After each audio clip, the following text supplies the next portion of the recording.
Jennifer leaned against the kitchen counter, the chipped Formica cool beneath her palms, and stared out the rain-streaked window. Chicago sprawled beyond the glass, a gray haze of brick and steel sliced by the occasional flash of neon. The train rattled in the distance, its low groan a familiar pulse in the late afternoon gloom. At 38, she felt the city's restlessness in her bones, a stark contrast to the stillness that had settled into her marriage. Tom's absence hung heavy these days, his late nights at the accounting firm stretching into weeks of clipped conversations and empty chairs at dinner.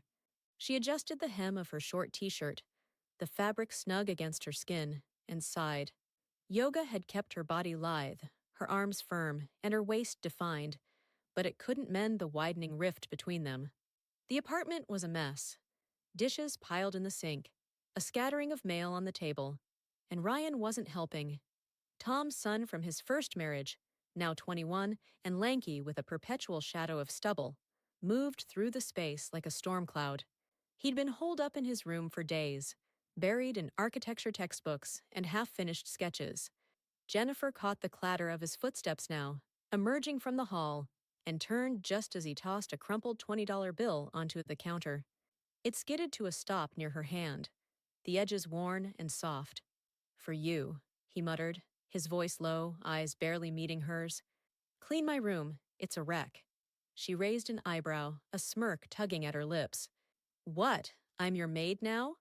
Her fingers brushed a lock of sun-kissed blonde hair from her face, the strands catching the dim light. Ryan shrugged, leaning against the doorway, his lean frame taut with that brooding edge she'd never quite cracked. His dark eyes flicked to her, then away, as if the sight of her in that fitted t-shirt, hugging her curves, and cut-off shorts was too much to hold. "Take it or leave it," he said, shoving his hands into his pockets. The rain tapped harder against the window, a staccato rhythm that matched the sudden thud in her chest. She snatched the bill, smoothing it between her fingers, and headed for his room without another word. The apartment smelled of damp plaster and faint traces of Tom's cologne, a ghost of better days. Ryan's room was chaos incarnate. Textbooks splayed open on the floor, blueprints curling at the edges, a tangle of laundry spilling from a chair. Jennifer set the 20 on his desk and grabbed a rag, her movements brisk. She'd clean, take the money, and be done with it. Simple. But as she dropped to her knees to scrub a stubborn stain on the hardwood, the air shifted. Her t-shirt rode up, exposing the small of her back, and her shorts clung to her thighs as she stretched forward, back arched in a smooth curve. The floor was cool beneath her, a contrast to the warmth creeping up her neck. She didn't hear Ryan approach, but she felt him, his presence a weight in the doorway. She glanced over her shoulder, catching him there, jaw tight, hands still in his pockets. His gaze locked on her, unwavering, tracing the flex of her muscles as she moved the rag in slow, deliberate circles. Her piercing blue eyes met his, and for a moment, the room shrank to just them, the hum of the city outside fading to a dull roar. Rain streaked the window beside his desk, casting jagged shadows across the floor, and the neon glow from a nearby sign pulsed faintly through the glass, bathing her skin in fleeting hues of pink and green. "Something wrong?" she asked, her voice steady but laced with a challenge. She sat back on her heels, wiping her hands on her shorts, the motion pulling the t-shirt tighter across her chest. Ryan didn't answer right away. His Adam's apple bobbed as he swallowed, and she noticed the tension in his shoulders, the way his fingers curled against the denim of his jeans. "Just watching," he said finally, the words rough, like they'd been dragged out of him. He didn't move, rooted there, and Jennifer felt a flicker of something dangerous, something that wasn't just annoyance or amusement. Tom's face flashed in her mind, stern and distracted, a man who hadn't looked at her like that in years. She pushed the thought away and turned back to the floor, scrubbing harder, her hair falling into her face. The stain was stubborn, a dark smear against the wood, and she leaned into it, her body shifting into a low, fluid pose, knees spread, elbows braced, every line of her magnetic. The silence stretched, thick and taut, broken only by the distant wail of a siren and the steady drip of rain. She could feel Ryan's eyes on her still, a heat that prickled her skin and it stirred something restless in her gut. The $20 sat on the desk, a crumpled witness to this odd transaction, and she wondered if it was just the money keeping her here, or something else entirely. The city buzzed beyond the walls, alive and indifferent, while inside, the air crackled with a tension she couldn't name. She straightened, brushing her hands together, and stood, her shadow falling across the floor. Ryan hadn't moved, and as she turned to face him fully, the weight of his stare settled into her like a stone. "Floor's done," she said, tossing the rag onto his chair. "What's next?" He didn't reply, but the look in his eyes, dark, unguarded, told her this was far from over. The loft had become their unspoken battleground, a territory neither fully claimed nor surrendered. Jennifer moved through the clutter with a purpose she didn't feel, her cropped t-shirt lifting as she stretched to reach a shelf, the fabric grazing the edge of her ribcage.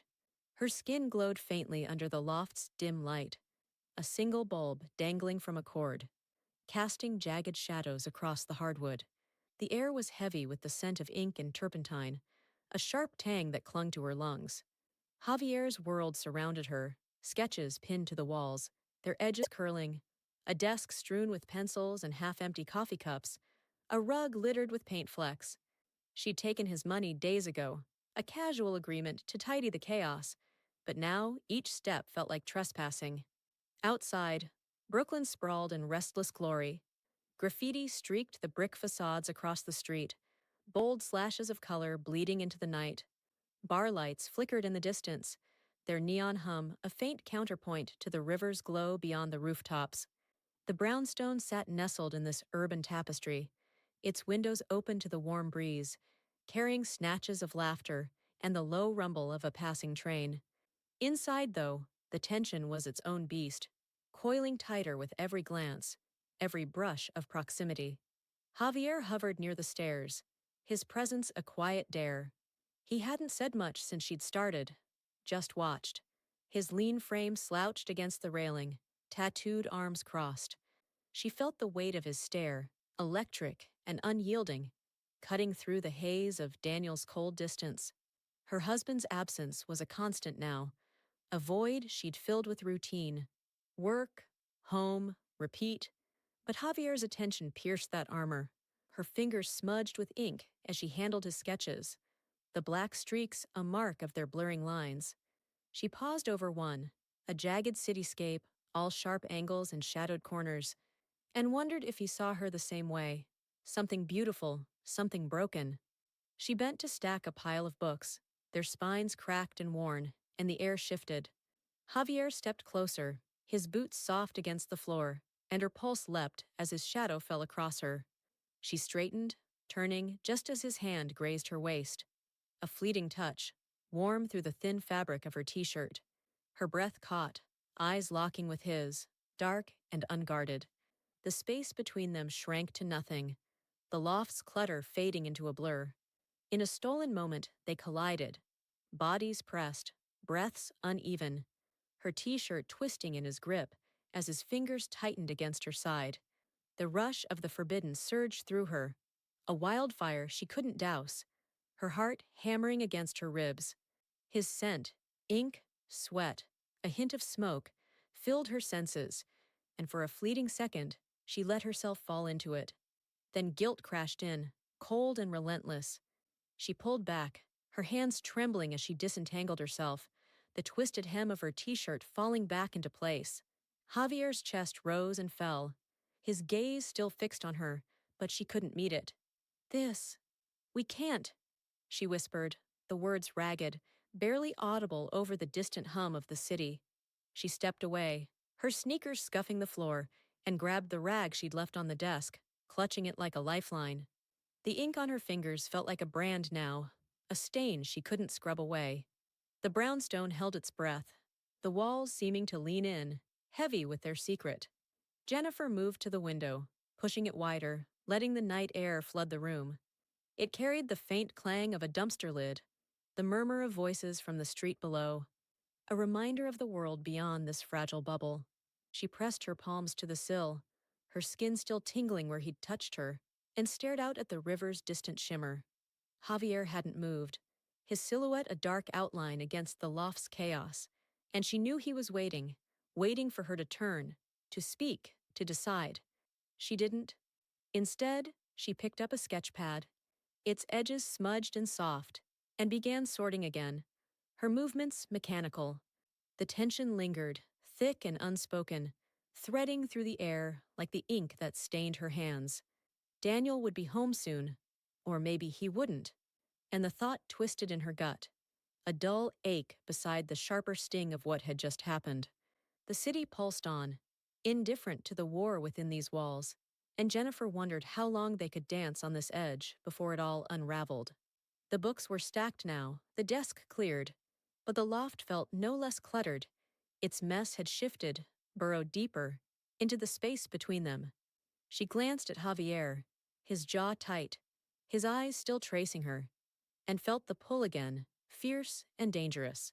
The $20 he'd given her sat crumpled in her pocket, a small weight against the enormity of what they'd risked.